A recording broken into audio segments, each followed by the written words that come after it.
Coming to you from Mount Washington, I'm Colin Marshall. This is the Los Angeles Review of Books podcast. Today, sitting down with writer Percival Everett. You'll know him from books like God's Country, Erasure, I Am Not Sidney Poitier. Glyph, most recently, is a reissue, but that came out in 1999 originally. You'll newly be able to buy it on February 18th. His most recent book is Percival Everett by Virgil Russell, and there's always more in the works from him. He's got over 20 books out. But tell me, you've mentioned Glyph in the context of it being the book that most taps into your sense of humor. Do you still see it that way? I think that it's the book that it was easiest for me to write, just for the rhythm of the narration is more the rhythm of my own thinking. The thinking of a hyper-intelligent baby. Of a baby anyway. No, it's the circuitous nature of the reasoning, as anyone who has ever argued with me can tell you. But the book is 15 years old, and I have to say that I personally have never read it. So, you wrote it, but you've never gone back and read it. No, my only interest in the work is the process, and I obviously read it while I'm working on it, and I read it when I'm done, but once it's published, I've never really felt a compulsion to go back. When a book comes up for reissue like Glyph, Grey Wolf says they're interested. You say, yeah, do whatever you want. It's not. They don't have to say, well, you want to read this again, you want to make revisions. You just say, go for it. Oh Lord, no. I see. How do you know when a novel is done? Well, there are a couple of answers to that. One is you just decide it's over. You just decide that the novel is over. The other is you find yourself working and reworking the same things, and then you could. It's fairly clear, at least to me, that it's an exercise in procrastination of not wanting to let it go. Right. But also, it's a question of finding something interestingly wrong. Interestingly wrong. Yeah. What's a sign of that? Well, if I can find a place and it keeps bothering me, then that's a signal to me that the novel is what I want. That I'm going to that spot, that place, is probably where the novel lives, and I'm best served by leaving it alone and just letting it bother me. I want to know a little more. You mentioned anybody who's ever argued with you knows about the circuitous reasoning that's present in Glyph. What do you argue about? I don't argue about much. I don't get too upset about things. I think that's probably what makes me infuriating is, nobody's shooting at us, so why worry? I see. It's a concept I've heard referred to as not in regard to you, but infuriating reasonableness. It's something that comes up in arguments I see, especially on the internet. Somebody will infuriate others by pure reasonability, and that fascinates me. Does it fascinate you that's possible? Well, I mean, the first thing one has to about that I think when I'm approaching any problem is. Right. I'm probably wrong. I see. and I like entertaining other paths of reason. I think writing fiction is when I start a book, I think I know something. Right. By the time I get to the end of it, I'm pretty sure that I was wrong about what I thought I knew, and so I know less at the end than I did at the beginning. Right. You minimize your knowledge as you go, as you write. And after this many books, I know less than most people, and it's kind of freeing experience. I enjoy that. I like it. My goal is to know nothing, and my friends tell me I'm well on my way. Do you see writing at all as having some kind of argument with yourself? Can we call it that? I see writing and reading as having an argument with myself. It's the most subversive thing we can do. Not the writing, but the reading. We do it alone. No one can really look over our shoulder and see what's going in and how we're choosing or how we have to read something. Yeah, I mean, that's the only way we learn anything. Well, the only way I learn anything is to proceed with what I see as this sort of the classic scientific method. I choose a hypothesis and decide and try to disprove it. Is that always the beginning to a novel for you? Think something, try to disprove? I don't know if it is consciously, but it becomes that. Novels, they come in many different ways, and I'm always fascinated by, for me at least, how often it's the same philosophical questions that generate my interest in and a notion. The stories that I end up with are hard for me to find. I'm not a natural storyteller, so the stories are chosen to serve as vehicles for some kind of exploration. Tell me about your personal history with the study of philosophy. How far back does that go? Well, I studied mathematical logic. That was what I liked studying in philosophy as an undergraduate. And then I continued studying Wittgenstein and J.L. Austin and the ordinary language philosophers. And maybe it was because I was too young when I started graduate work, but for whatever reasons, I became bored with it and found it too scholastic and unproductive. So writing fiction turned out to be a better way for me to address questions that I had. This transition, philosophy to fiction, do you even see it as a transition, philosophy to fiction, that you made? That's a good question. Probably more so in the beginning than I do now. Sometimes I wish I were smarter and that my range of philosophical questions was greater, but... Everybody wishes that, I think. I mean, who doesn't? Yeah, I guess that's true. But there are, questions that bug me, happily bug me, that I like exploring, and they show up everywhere. And then sometimes I don't even know if I can articulate what I'm addressing, but I can see other things at work, and those things will persist through a few works at a time.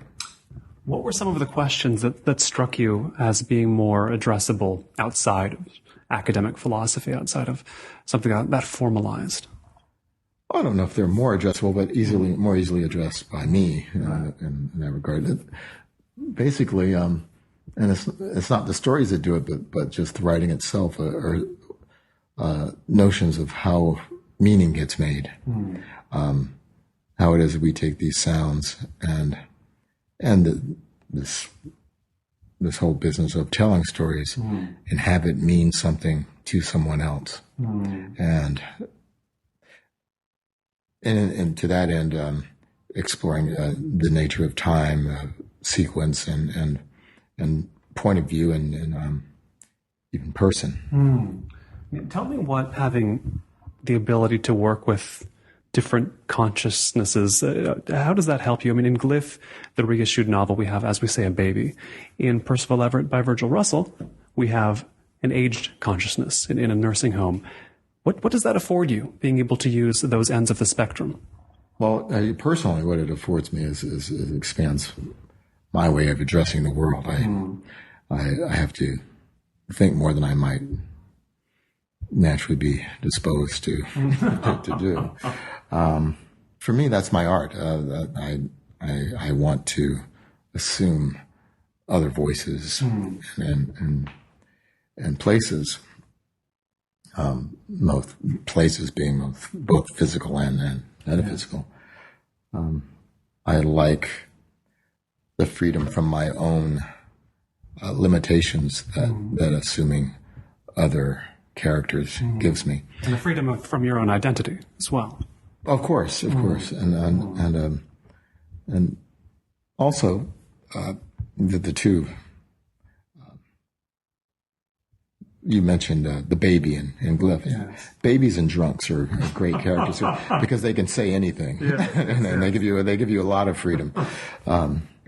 Other characters less so, but babies and drunks, yes. Many novelists talk about their fascinations with identity. They all mean something different, though. When you say you want to think about identity, or that you do, what do you mean you think about? My thinking about it is nearly surely logical.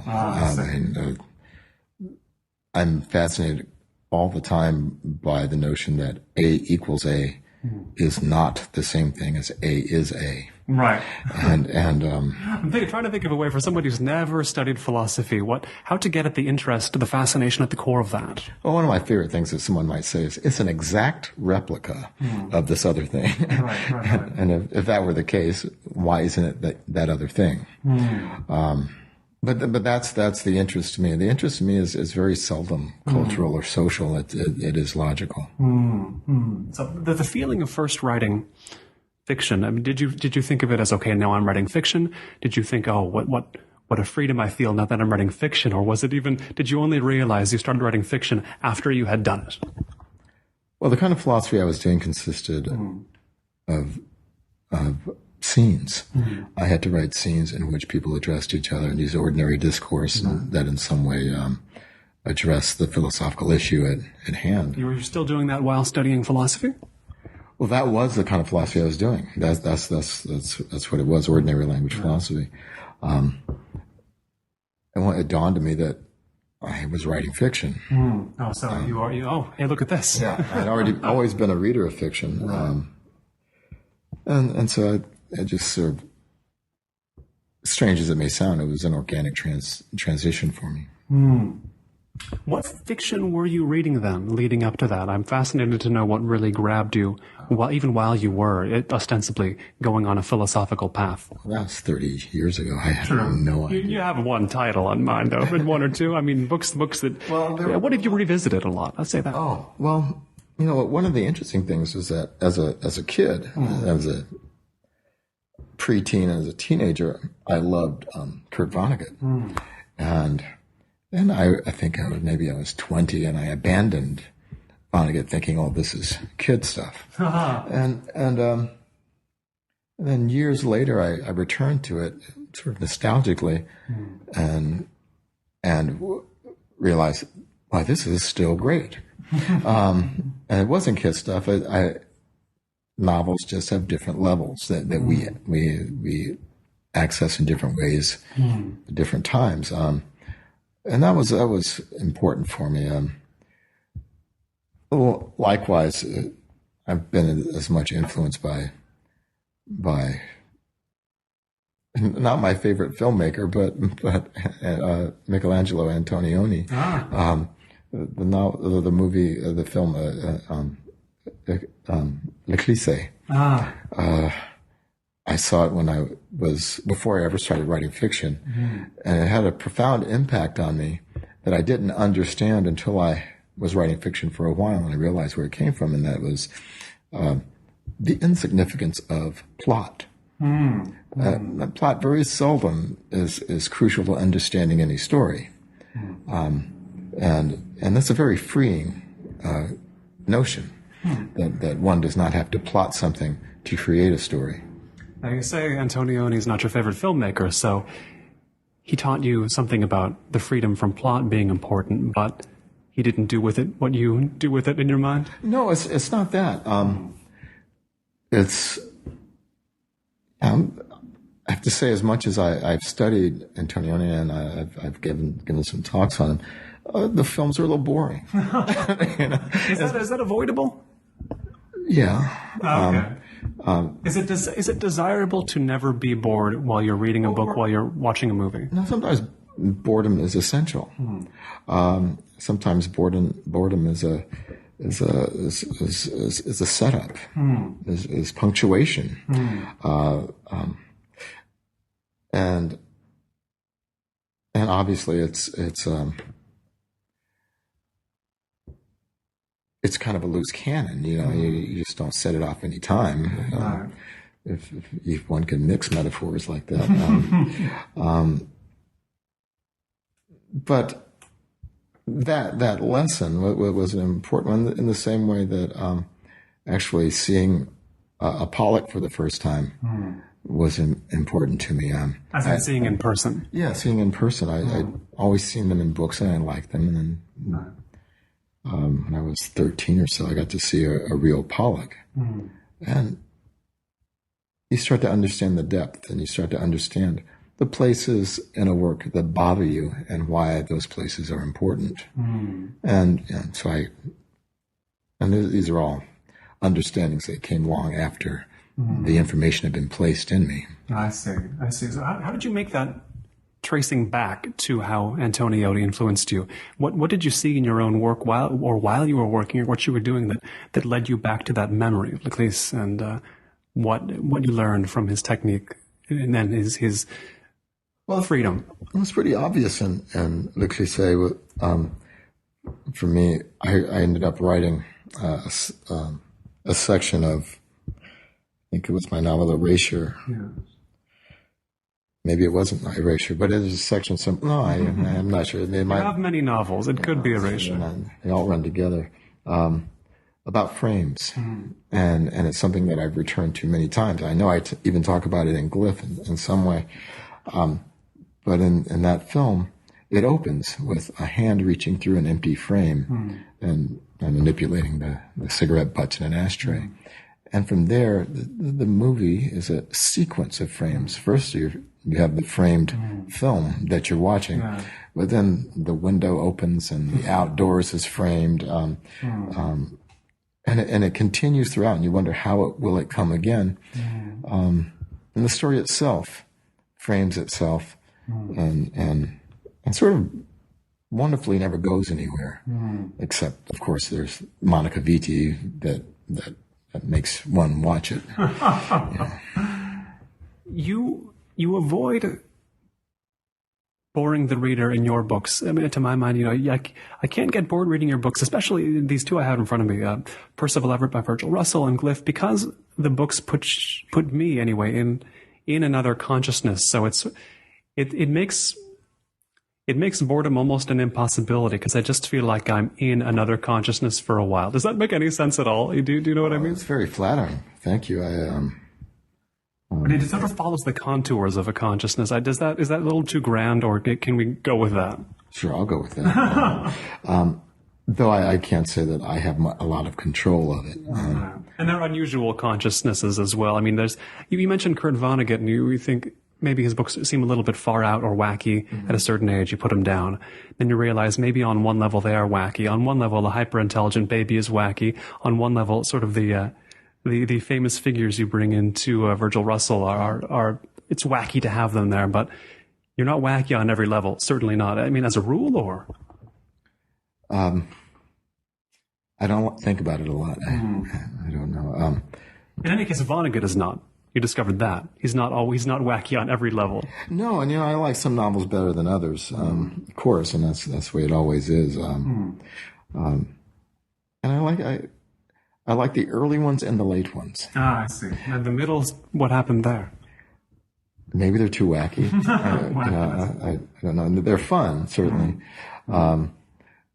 But I think there's a wisdom achieved in the later books, and a more pronounced or overt search for that kind of wisdom in the very early ones, Player Piano, and God Bless You, Mr. Rosewater, or Mrs. Rosewater, I can't remember. I don't know. But those novels, and later Bluebeard and Hocus Pocus, I find the voice more aesthetically pleasing. Do you begin with a voice in your novels? Well, I can't go anywhere until I have it, but I'm not sure that's where I always begin. I don't always know I'm writing a novel until I find myself studying something that I never studied. And very, very often it has nothing to do with the novel itself. It's just something gets you onto the track of studying a subject you've never studied before, and then you realize, well, now I have something. Yeah, and for my novel Wounded, I started going into caves. All of a sudden, every chance I got, I was crawling around in a cave. Before you had the novel in mind, you saw, I'm going into caves a lot. Yeah, well, there was a friend who pointed out to me, you're working on something. I asked, why would you go into all these caves? And I said, yeah, I am. And then the novel came to me. And there is, in fact, a cave in the novel, but nothing to do. And that's different from my experience with another novel called Watershed, where though I didn't know I was really working on a novel, I started studying hydrology. And you one day found yourself studying hydrology, or you thought, I have a question, I have something, there's a curiosity. What is going on here with this element of hydrology, or what? I knew I wanted a character who was a hydrologist, though I didn't have a story. And I don't know why I wanted him to be a hydrologist. Didn't meet a fascinating hydrologist, or, hydrology entered into your life at some point? Fascinating hydrologist. I read some 25 or 6 books on geomorphology and hydrology and was fascinated by it. But then I went out and did field work with a hydrologist. Surely that was a fascinating hydrologist. Well, she was a nice person, but fascinating, no. But the work was, in a way. But it was because I finally figured out what I wanted. I wanted a character who knew a place better than anyone else. While I was studying the hydrology, I realized that I wasn't going to know any place better than anyone else, and so my character couldn't. So I created a fictional topography, a place that you could know, that I could know, and no one else knew anything about it. So I had to know more, and therefore he had to know more. Yes. And I actually wrote hydrologic reports about this watershed.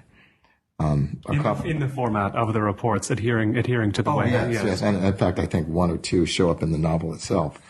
It was only later that a very good friend suggested I should have used the topographical maps that I had drawn too, but I forgot to do it.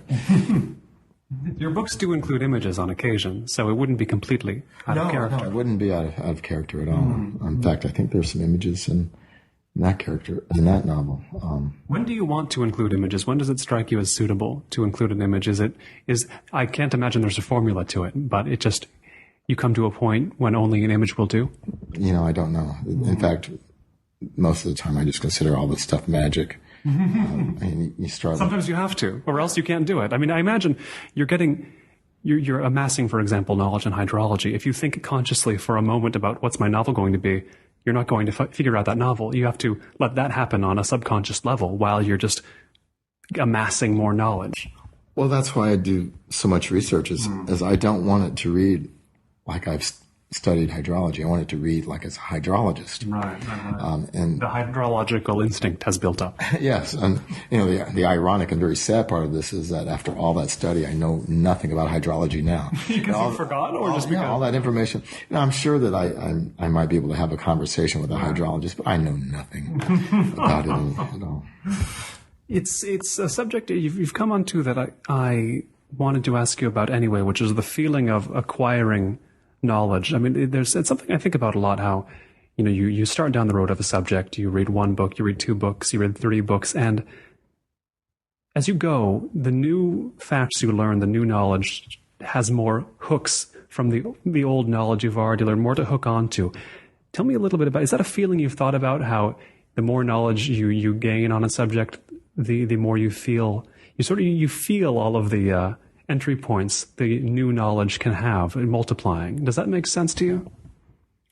It makes sense. I'm not trying to become an expert, and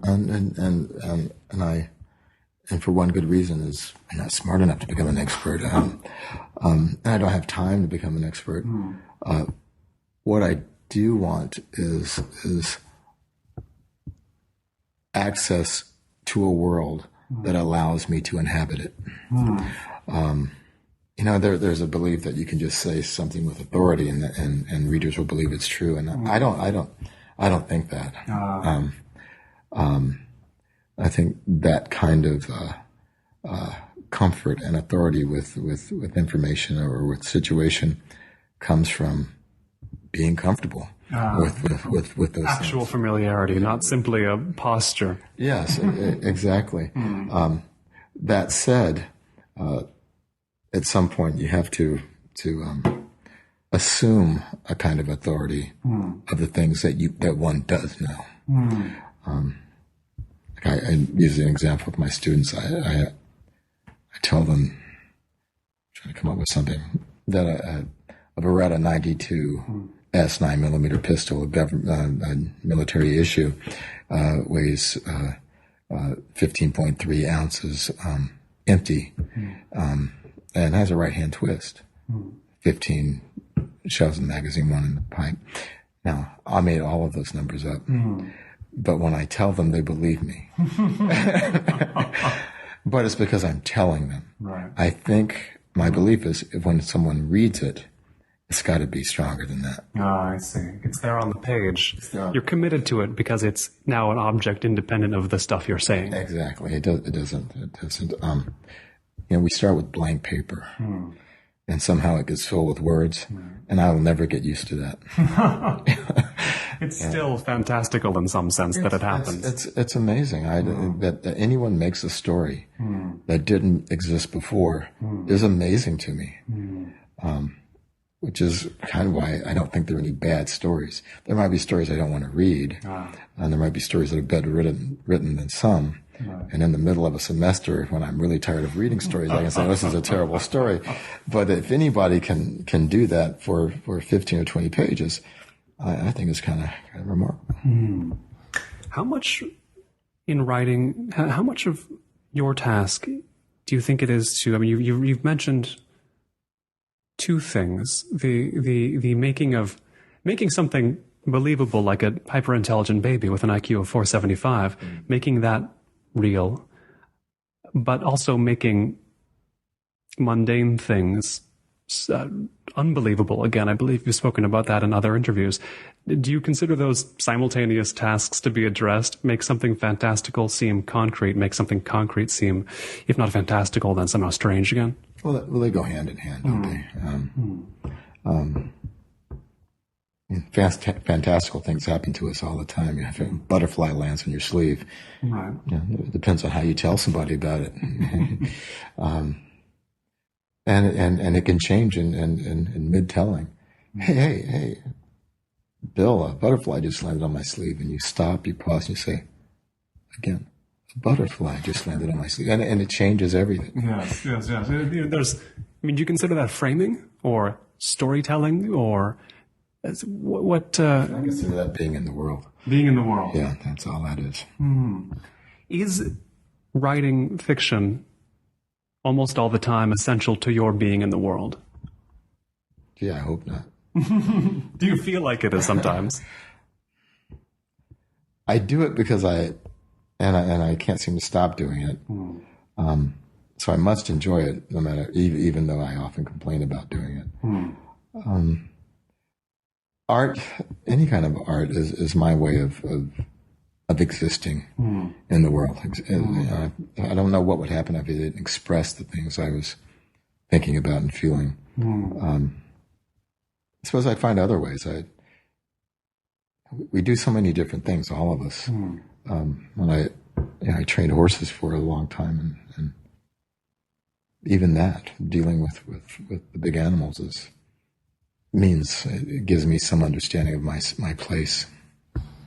You do have you have quite a bit of experience with animals, and dealing with animal consciousnesses is something that, I mean, I don't have a lot of experience with, but you've said elsewhere that the animals you've worked with are all quite smart, whether they're dogs or goats or horses. The smartness of animals is something you've remarked upon quite often. And how does that come through to you? Well, I'm the last one to say that a horse is smart. A horse is 1,000 pounds of dumb muscle. Mules and dogs are smart, and horses are interesting, but all animals are smart in one way. I've never had an animal lie to me or betray me. So at least they're honest. They're honest, yes. and there's a genius to that, and lessons to be learned, and everything I know about dealing with people comes from my understanding of animals, or at least my attempting to understand animals. And I can say that my understanding of the way novels work comes the same way too. Through animals. Through what have animals taught you that's so core to this? Patience, understanding that I know less than anyone in the room. Yes, this is important for you to not just to know, to actually know less is one thing, but to start from that to say, okay, I know nothing. now I go forward. Yeah. And they're all different. You know, even though you train every horse the same, they're all different.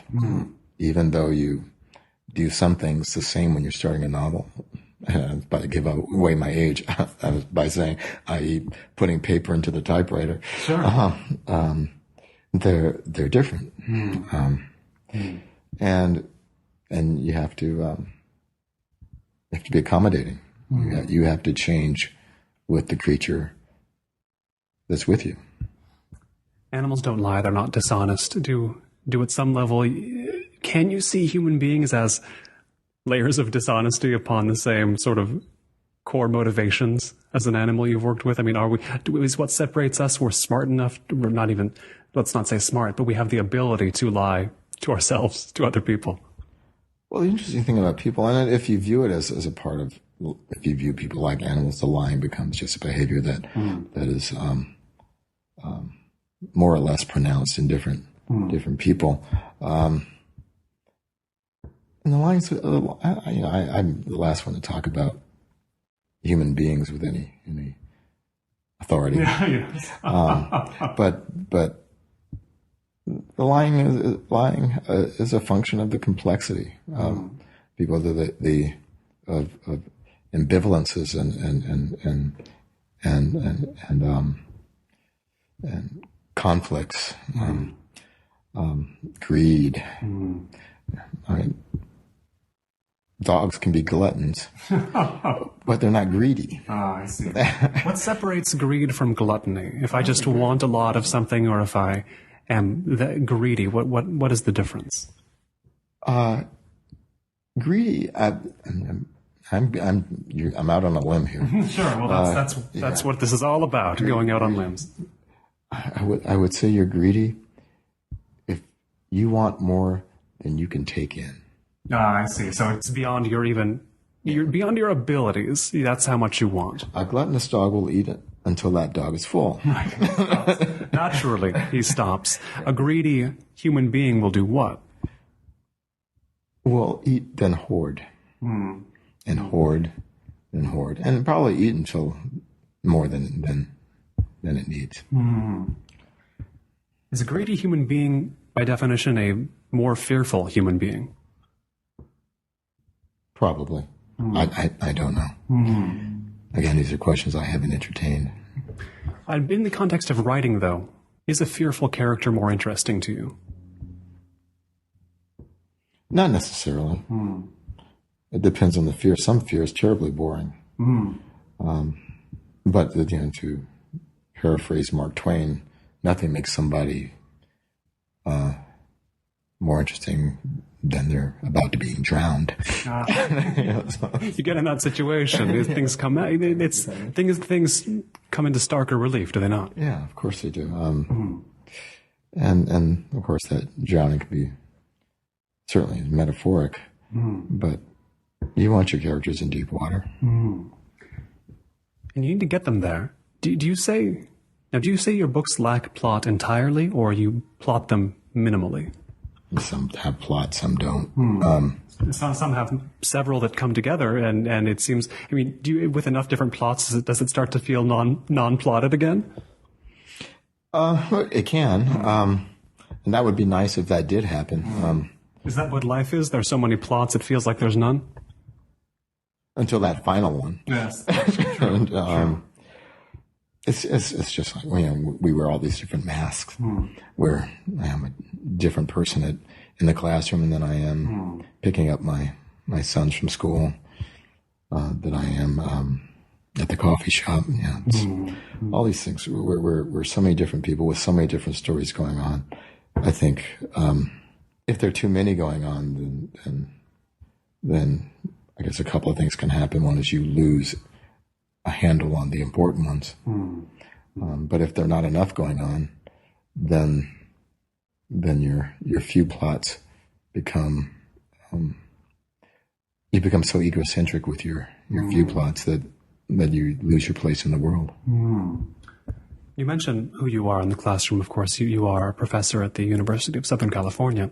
What I don't even want to just say stories. What does the writing that your students produce, you're reading that, what does that tell you about what you do? I mean, do you get some sort of fruitful contrast from your students' writing, or does anything reflect back on the way you write, your methods, seeing so many others in the classroom doing it?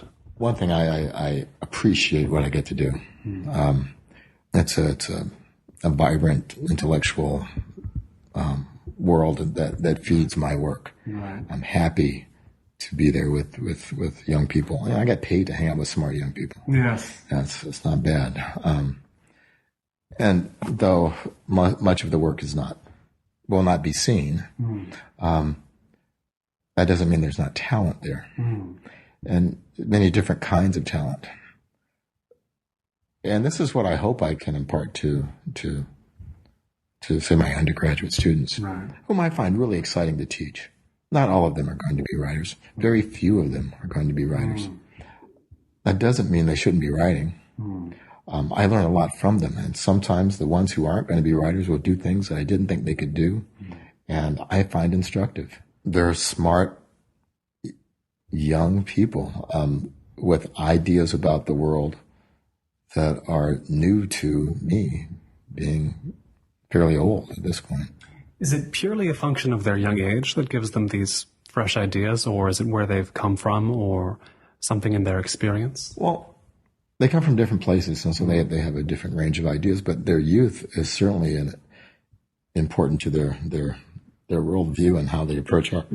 They are also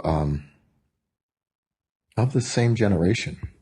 And having taught for 30 years, I can see changes every year. If I ever, I was never one of the cool guys. I've long since given up trying to be cool. I tried to be cool in a classroom once and mentioned Bruce Springfield. Oh, sure. And that sort of gave myself away. So that doesn't work for me. But happily, I think they honestly detect my joy in discovering them and their work. I do feel open to what it is they have to tell me, and worlds that they open up to me. I can tell them about my experiences making art, but my worldview and how I think about things really shouldn't affect how they think. I just want to affect how they tell me what they think. Ah, I see. It's about conveying their perspective, not about changing the perspective itself. Yeah, and I don't even want them to write like I do. Because I wouldn't want anyone. I wouldn't wish that on anyone. What is writing like you do? Oh, I have no idea. I have no idea. It changes book to book. Yes. That may be part of the very definition, is how much it does change from book to book. I mean, do you see?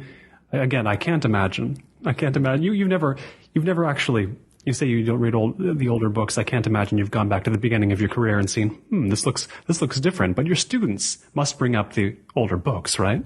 If they've read you, they must bring up a book that you haven't thought about in a long time, haven't wanted to think about in a while, but they must have some perspective on it. Yeah, occasionally in my office, a student will mention a book, but it's sort of the same as in interviews. People ask me about works, and I have to honestly look at them blankly and say, I don't remember. Say more, and then things will come back to me. Right. But the one thing I want them to take away is they cannot control anything that they write.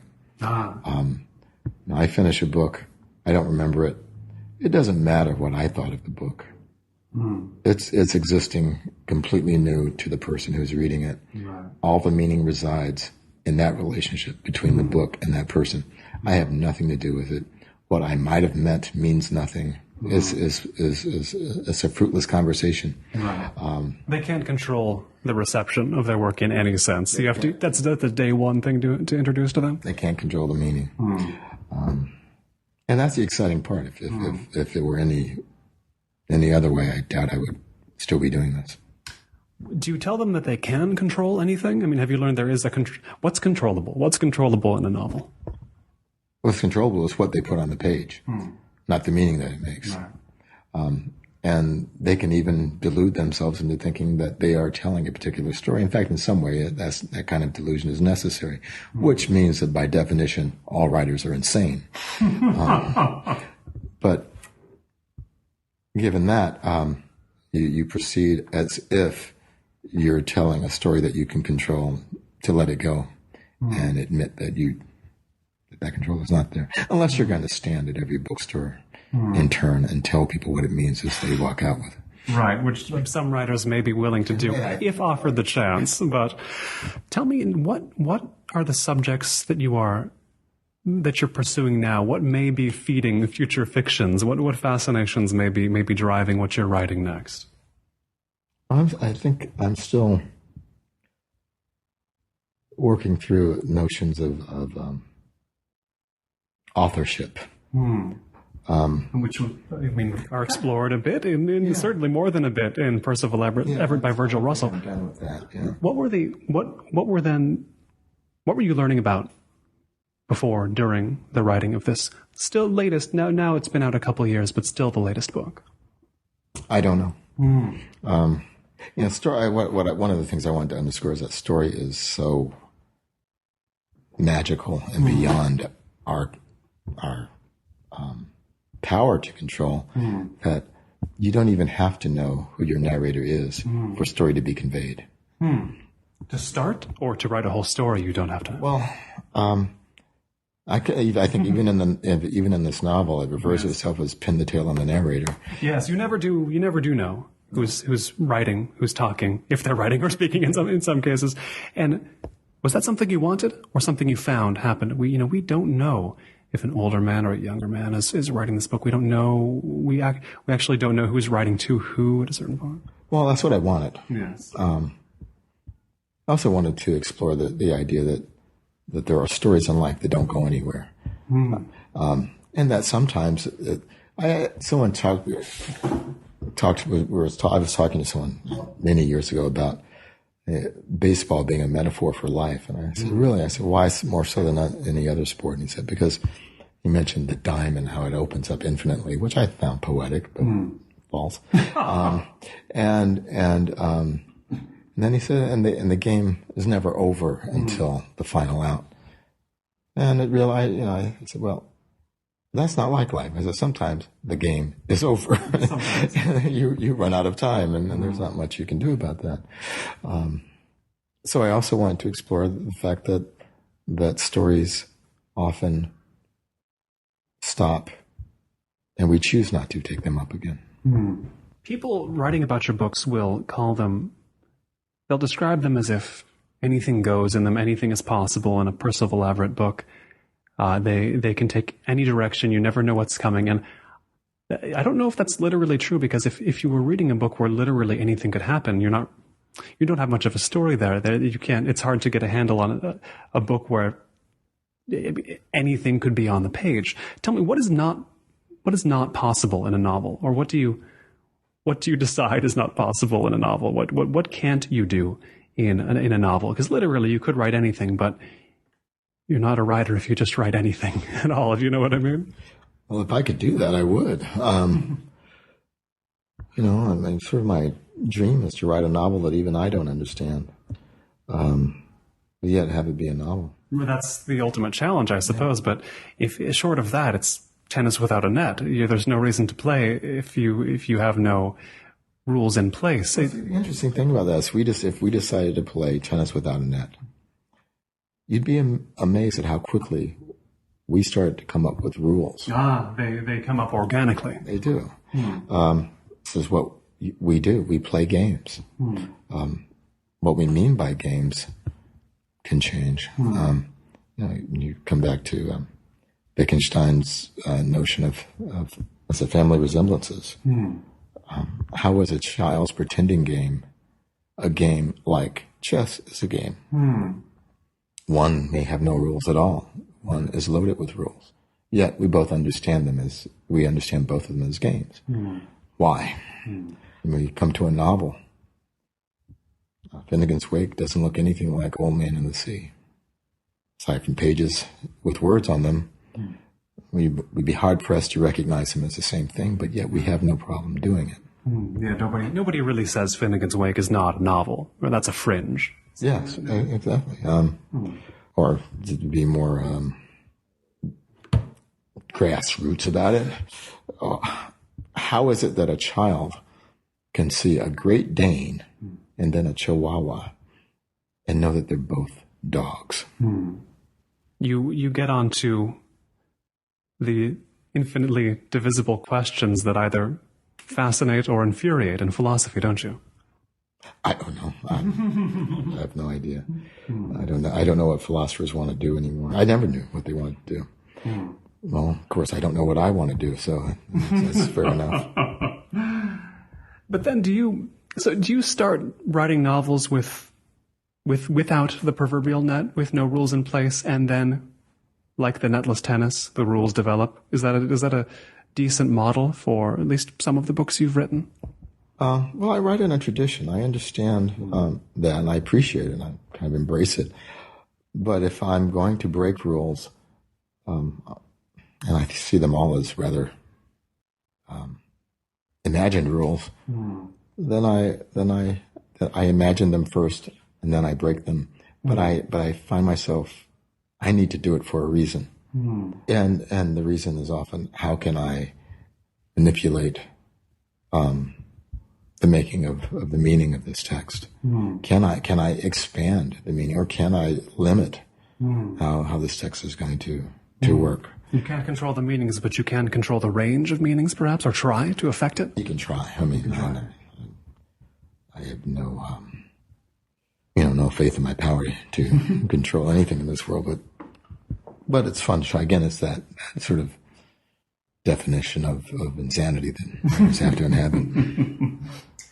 Someone listening to this interview, they may not have read any of your books yet. They may pull up the list of your books at the library, see over 20 of them. What do you tell somebody who wonders, should I start at the beginning with Percival Everett's books? Should I start with the most recent, go back? How to read these? Somebody who certainly wants to plunge in, but doesn't quite know how. Well, I think they should read the ones with one-word titles first. I have no idea. Any way is good. Any way is good. And I think probably my career is characterized by all the novels being very different. Right. So I don't know if reading one is going to be an introduction to another. Some are more alike than others. You could read two in a row that are so different that you would either come away just convinced that I have multiple personality disorder, or thrilled or angry. And I recognize my agent told me long ago, if you'd write the same book a few times, it would be better for your career. Right, but you're not going to do that. No, it's how boring is that? I mean, for me. Right. Have you had moments where you thought, you get halfway through a book you're writing and you think, this is too much like something I've done before. I got to make this into something else. I never think about the other books if I'm in the middle of something. Right. They're all distinct projects. However, I see them all as a part of a whole. They're all in conversation with each other, but completely separate. And yet never tempting for you to go back to look at the old ones if they're all in conversation. No. Maybe 12, 13 years after my first novel, I did go read it. Because I was curious, and I read it and I thought, well, I was kind of happy with some things, and other things I thought, after 12 years, I must be a better writer, or at least I hope I am. I would do a lot of things differently. I could make this a better crafted novel. And then one of my rare moments of intelligence, it hit me that, well, yeah, I could make it a better crafted novel, but I wouldn't be able to make it a better work of art. And that's helped me all along. A work of art is a statement of a moment. And it's one that one can't revisit.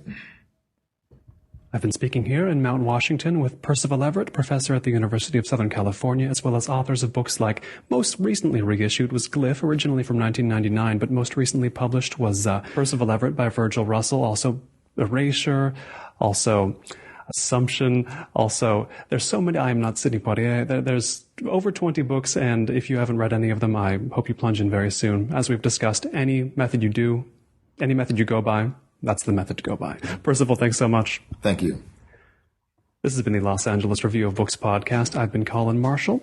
You can keep up with me at colinmarshall.org and the LARB at lareviewofbooks.org. Thanks.